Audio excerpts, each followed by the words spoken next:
We always watch different types of films, but have we ever thought of the philosophy lying beneath this variety? Some films are reflecting the reality as it is, but others are diving into the ocean of imagination.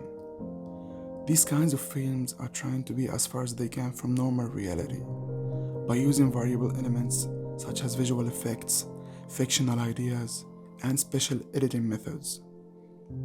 This concept, by other words, can be called formalism or formalist film theory, which will be our main subject during this video. Let's start with how we can figure out that we are actually watching a formalist film. Formalism, by its basic definition, is creating a hybrid or altered illusion of a world using film elements such as special effects, editing, and production. Formalism is a piece of art.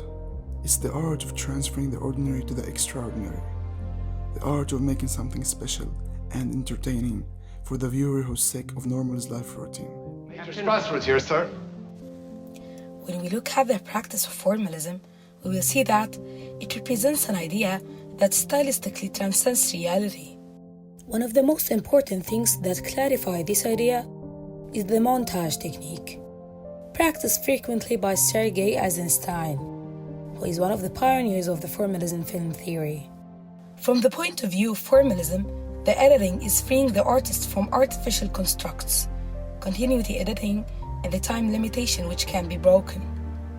For example, each film could have its own physical rules and logic.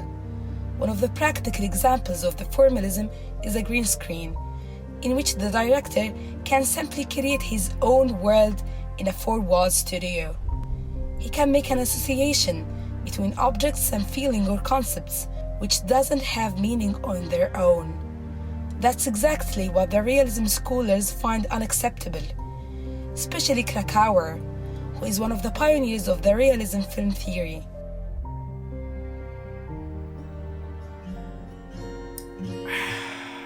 Oh God, I just love this city. City of light, Paris. Cut! Who the hell are you? What the hell are you doing? What is this? You don't know what this is? It's a green screen. Come on, man. Who the hell sent you? Can't be him. Is it Krakauer? How dare you talk about the legend Krakauer in front of me? Oof, get out of my set. Get up.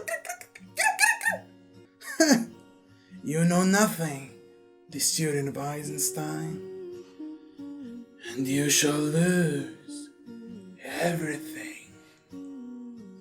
I love this job. You're crazy, man. You're crazy. Calm down. You will see now. Johnny! Get ready. We're going to Paris.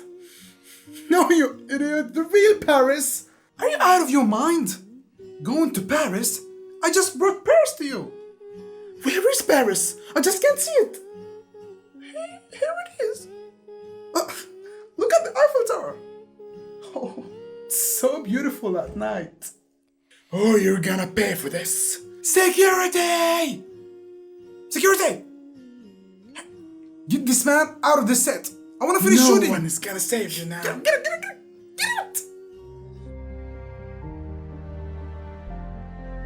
Creating something that doesn't even exist is so special. Being able to see something in the final version of a film that wasn't even shot is even more special.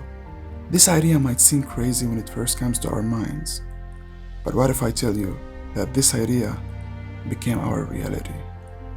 Special effects, including CGI, made the impossible possible. It opened new windows for filmmakers, windows which allowed them to make the unusual jump.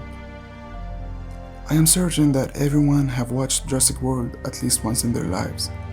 It was a hit. Let's have a look at the film from another angle, the pre-production angle.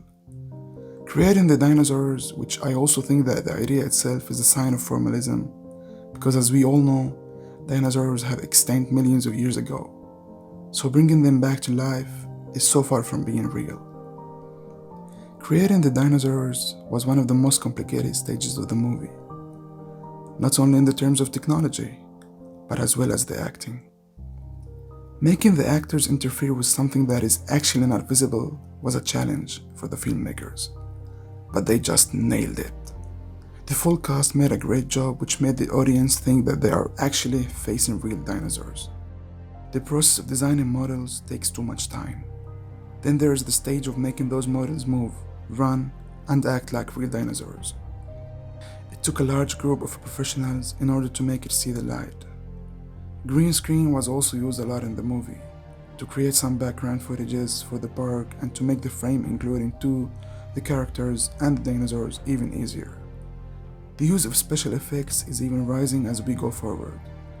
We might even witness an era of cinema which special effects are used in all the films for at least once. The use of technology is one of the main elements of formalism. It encourages technology that distorts reality, not transmits it. Technological advancements in filmmaking techniques, cameras, animation, sound recording, and editing have expanded the creative potential of filmmakers.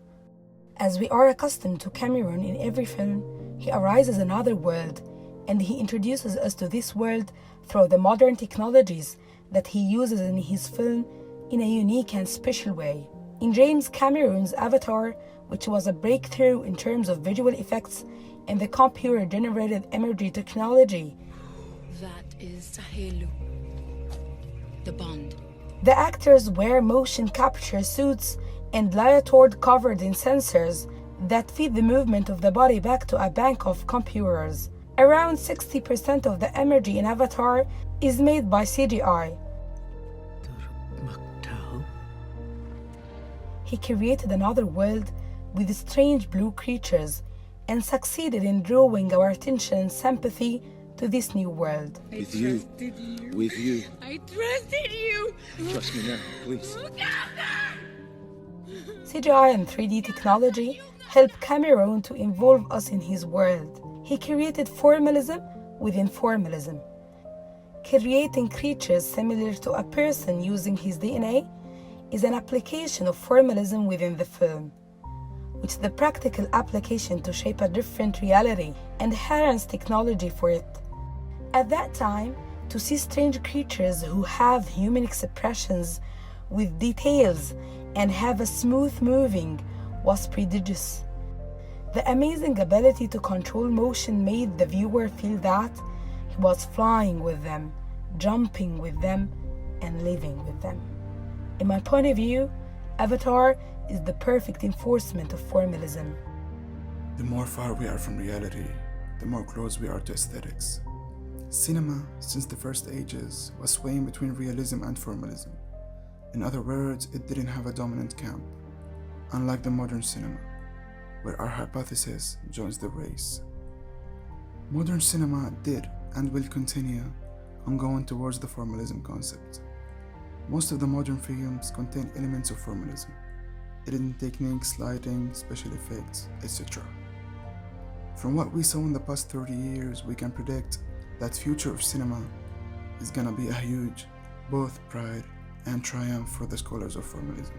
We will witness an enormous increase in the rate of formalist movies, and in our opinion, there won't be any movie without at least one of the formalism elements.